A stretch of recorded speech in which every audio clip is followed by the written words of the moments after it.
Teve uma vez que eu perdi uma venda de 15 mil reais em 15 minutos. 15 minutos, meu Deus. Eu vou explicar aqui. Quando você vende um programa de high ticket, por exemplo, 15 mil, a pessoa quer o quê? Ela não quer muito conhecimento, sinceramente. Ela quer acesso a você. Ela quer um atalho. E o que ela menos quer é que você tome tempo dela. Então ela já tinha falado, HC, tô dentro. 15 mil, amanhã eu te faço o Pix. E aí o que eu fiz? A besta aqui chegou em casa. Eu falei, não tô muito seguro dessa venda. Eu vou gravar um vídeo pra ela explicando tudo que tem no programa. E aí gravei um vídeo de 15 minutos. Mandei pra ela no WhatsApp. O link do vídeo. Vácuo. Eterno. Silêncio. Me ignorou. Não me respondeu. Se bobear, me bloqueou do WhatsApp, do Instagram e da vida. Nossa. Porque deve ter pensado assim, se o cara quer me vender um programa aqui, né? Um programa de 15 mil. Ele me manda um vídeo de 15 minutos pra explicar todo o programa. Ela quer tempo, ela quer economizar tempo e não que eu tome tempo dela. Então foi um erro, assim, grotesco que eu poderia ter resolvido numa simples palavra. Puts. E aí depois eu posso até falar mais sobre isso. Cada palavra tem uma emoção, positiva ou negativa ou neutra. E tem estudos até que mostram quais são as melhores. Se eu tivesse respondido uma única palavra... Qual? Tô curiosa. Eu vou revelar. Olha, é bom. O copo é bom. Dentro de alguns segundos, eu vou revelar pra você a palavra mais perfeita pra você conseguir fazer vendas. É a palavra perfeita. A palavra perfeita, num estudo feito na Inglaterra, tem de 0 a 10 uma escala de 9,16 em gerar emoção positiva. Quando alguém vai fazer concordou em comprar um treinamento seu, você tá conversando com ela no WhatsApp, ela quer te pagar, sei lá, 15 mil, ou 1.500, ou 150 reais, a maneira com que você responde faz ela, às vezes, duvidar de você ou não. Então, muita gente perde venda, não porque não usou a palavra certa, mas sim porque usou a palavra errada. Então, às vezes, a pessoa fica muito empolgada e diz, Eba, que bom, vai ser um prazer ter você aqui no programa. Pode ser que a pessoa de fato faça, mas ela pode ficar numa dúvida assim de, nossa, ela tá muito afobada, né? Sim. Tá exagerando aqui, parece que ela quer muito fazer essa venda. Ou então a pessoa responde BLZ. A pessoa tá prestes a te dar 15 mil e você responde BLZ? Beleza. Ok. Manda um joinha assim, ó, joinha. Péssimo. Então assim, tem muitas... É muito sutil isso. Mas por já estudar isso há 13 anos, e mais, claro, se eu for pra trás, cara, tem palavras que destroem vendas. Muitas palavras. Dá uns exemplos aí pra gente, agora eu fiquei curiosa. Porque, por exemplo, assim, antes de você dar o exemplo, eu queria saber como você teria respondido se soubesse o que você sabe hoje. Boa. Responderia perfeito. Perfeito Perfeito só. e um ponto de exclamação. Um só. Só. Dois não, Dois não. já tá errado. Já vai ficar too much. 2 é emoção já. 2 é um vendedor na loja, quando você pisa, ele já tem a camisa perfeita aqui pra você. Entendi. Aí o cara chega assim, tem a camisa perfeita pra você, ó. Aí eu toco uma camisa azul, ele combina com seus olhos. Eu olho pra ele, meu olho nem é azul. Aí ele já quer vender uma, sabe, muito afobado. Ó, chegou hoje aqui, só tem uma peça, se você não levar hoje, você vai perder. É exagerado, é afobado. Exato. Uma venda, principalmente de ticket mais alto, é baseada na confiança. E o legal é que antes de você contar essa história, você usou um gatilho aqui de atenção, né? Ele falou assim, teve uma vez que eu perdi 15 mil reais em 15 minutos. Porque o áudio tinha 15 minutos, não é? O vídeo tinha 15 minutos. O vídeo tinha 15 minutos, olha isso. Perfeito. Vai dizer o quê, né? Você já aprender. Cedo ou tarde, você já aprender, né?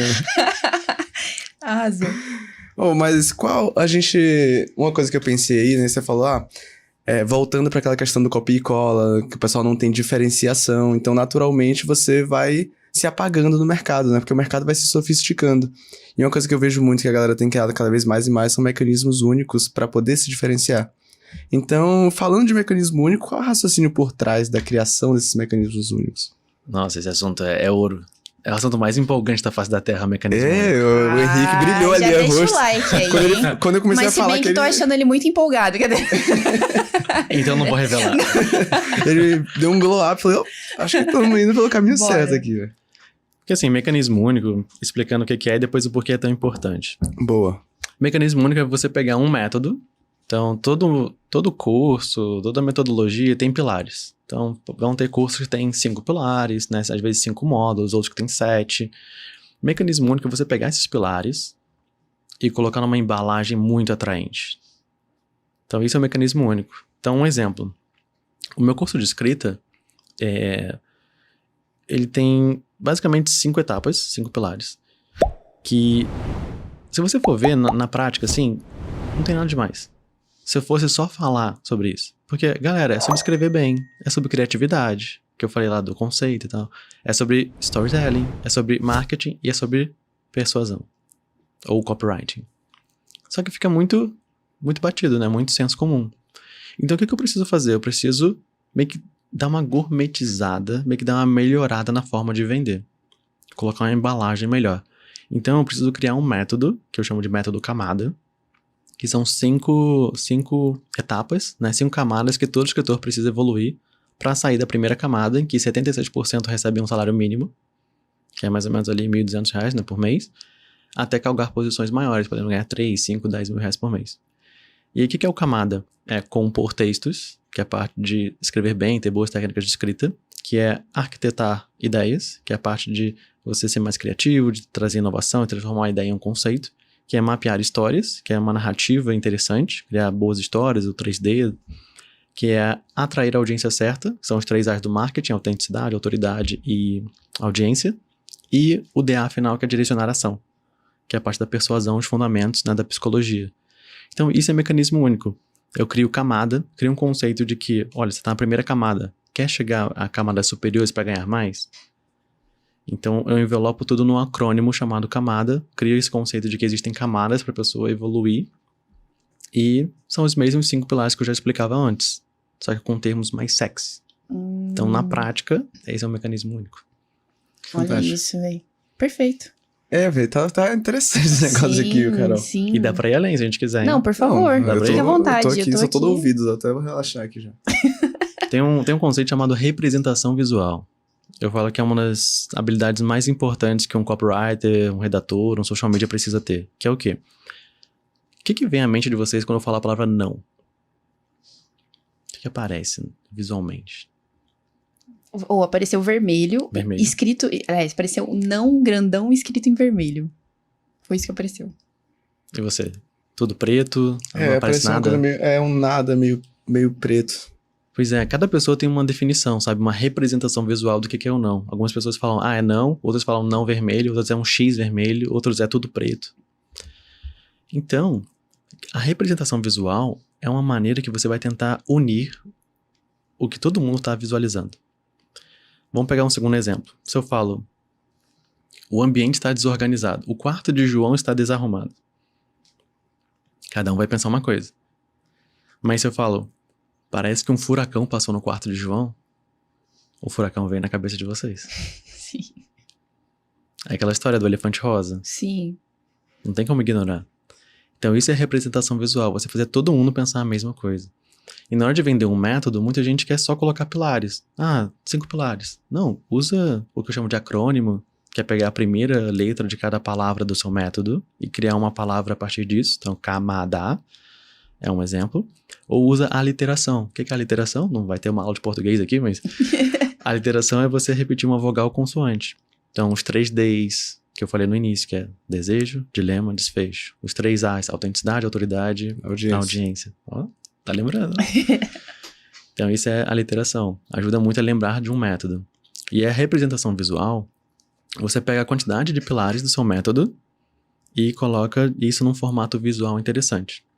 Então, por exemplo, vamos supor que o método tem 4 pilares. Como é que a gente faz para tornar ele mais interessante? Isso aqui é dica de ouro, assim. Dica de ouro. Nossa. Já deixa o like aí. Foi o que me fez, assim, ir para um próximo nível de faturamento.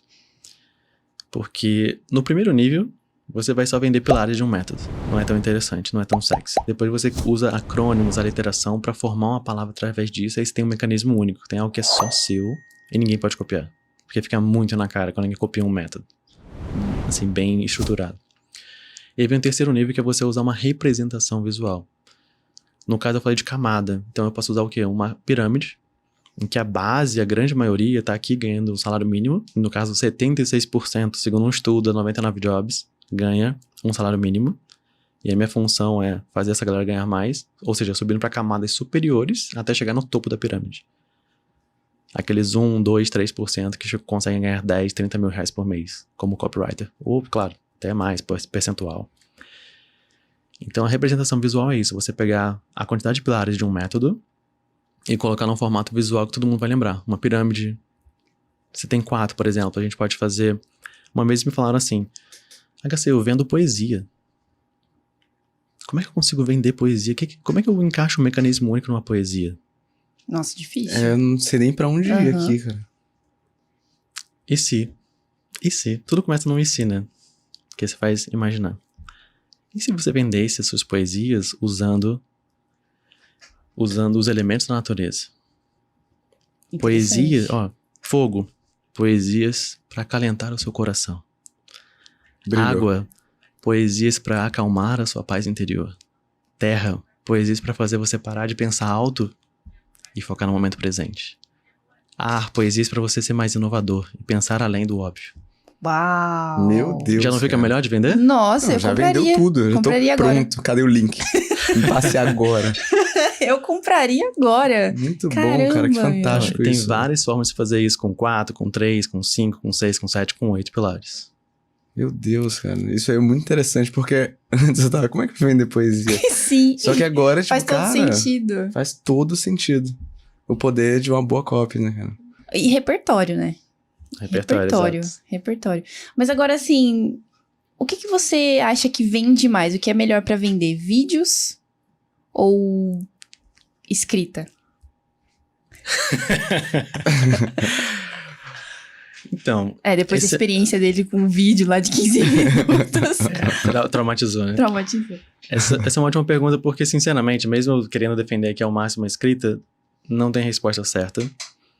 Até porque um vídeo, muitas vezes, ele pode ser scriptado, de início ao fim. Então, eu já fiz webinário, já vendeu super bem, e ele era todo scriptado. Todas as palavras que eu tava ali lendo, eu não tava simplesmente falando aleatoriamente, tava lendo palavra por palavra, e, cara, a gente vendeu, foi 1.200.000 num ano, só com webinário. Caramba. Então, era por quê? Eu scriptei o negócio do início ao fim. Era um webinário de 1h50, em que eu falava exatamente o que eu tinha escrito, passo a passo. Então, por que depende? O vídeo ele traz uma vantagem muito boa, principalmente se você vai ensinar em vídeo ou a pessoa quer acesso a você. Ela tem que ver como é que é a sua didática, como que é a sua energia, se ela se conecta com a sua forma de comunicação. Então, eu sou uma pessoa que fala mais baixo, mais calmo. Tem gente que fala, nossa, é gostoso ouvir sua voz porque é calma. E tem gente que não vai se conectar, dizendo, pô, acelera aí, HC. Vou colocar o vídeo no 2x, cara. Então, o vídeo tem essa vantagem e desvantagem. A sua postura, sua comunicação verbal, ela pode definir, às vezes, uma venda ou não. Enquanto na escrita, eu vejo que a escrita ela é muito democrática. Porque você elimina todos os gestos, aparência, e é texto. É a mais democrática possível. Se você é muito bom na escrita, você vai sobressair muito. Legal. Então não tem certo nem errado, porém eu gosto de sempre basear tudo na escrita, mesmo um bom vídeo na escrita. Legal. Show. Muito bom. E aproveitando que a gente falou lá atrás de título, né, que a gente tava falando de estrutura e tudo mais, qual é o seu processo para criar títulos que seduzem a audiência? Um título tem que ter curiosidade, um desejo, uma curiosidade e normalmente resolver uma objeção.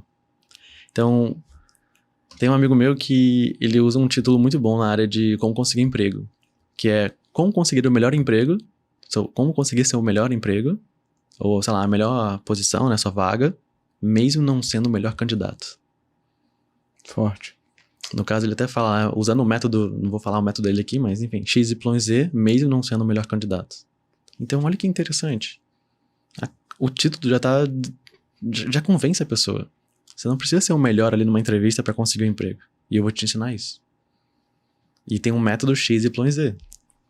A pessoa já associa e agora eu quero esse método, porque eu não sou o melhor, mas eu vou conseguir a melhor vaga. Então tem o desejo, como conseguir a vaga, tem a curiosidade, que é um método XYZ, e tem a quebra de objeção, mesmo não sendo o melhor candidato. Tudo isso em um título só. Em um título. Resolve. Meu, sabe o que é interessante disso? Que é incrível, né? Perfeito. Literalmente perfeito. Sim. Eu gosto muito de copy. E o interessante disso é que pra chegar nesse nível, tipo assim, pra criar esses títulos sexys, assim, você precisa conhecer pra quem você tá escrevendo. Então, a dúvida que fica é, Como é que você cria um processo de, sei lá, pesquisa de persona, por exemplo, pra criar e escrever dessa forma, assim?